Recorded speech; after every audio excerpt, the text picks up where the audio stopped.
பல்லவன் அம்மா கிச்சன்ல இருந்து வராங்க. இப்போ என்னதான் மனசுல வச்சுட்டு இந்த வீட்டுக்கு வந்திருக்க நீ? அந்த பிள்ளைங்க ஒண்ணும் தெரியாம உன்னை கூப்பிட வந்தா நீயும் மண்டையாட்டிக்கிட்டு வந்துருவியா? உண்மைய சொல்லுடி, எதுக்கு வந்த? என் குடும்பம் இத்தனை நாள் நல்லா இருக்கு, அதை நாசமாக்கலான்னு வந்தியா? அப்படின்னு கத்துறாரு. ஏங்க கோவப்படுறீங்க? நீங்க இன்னும் பழசெல்லாம் மறக்கலையா? இன்னுமா உங்களுக்கு கோவம் போகல? இத்தனை வருஷம் ஆச்சு. இன்னும் அதையே நினைச்சுட்டு வாழ முடியுமான்னு அவங்க கேட்டதும், நடேசன் கோவத்தோட உச்சிக்கே போறாரு. ஏய்! அப்படின்னு அறைய போயிட்டாரு. கரெக்ட்டா அந்த நேரம் பல்லவன் எக்ஸாம்க்கு ஐடி கார்ட மறந்து வச்சுட்டு வந்ததுனால, அத எடுக்க வராரு.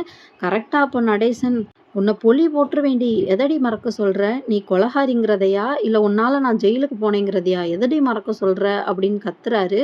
பின்னாடி பல்லவன் நிக்கிறத அவங்க அம்மா பாத்துட்டாங்க. "பல்லவா, என்னப்பா உடனே வந்துட்ட?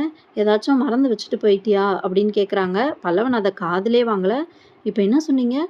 கொலகாரியா? எங்க அம்மானால நீங்க ஜெயிலுக்கு போனீங்களா? என்ன சொல்றீங்க?" அப்படின்னு நடேசன்ட்ட கேட்குறாரு பல்லவன்.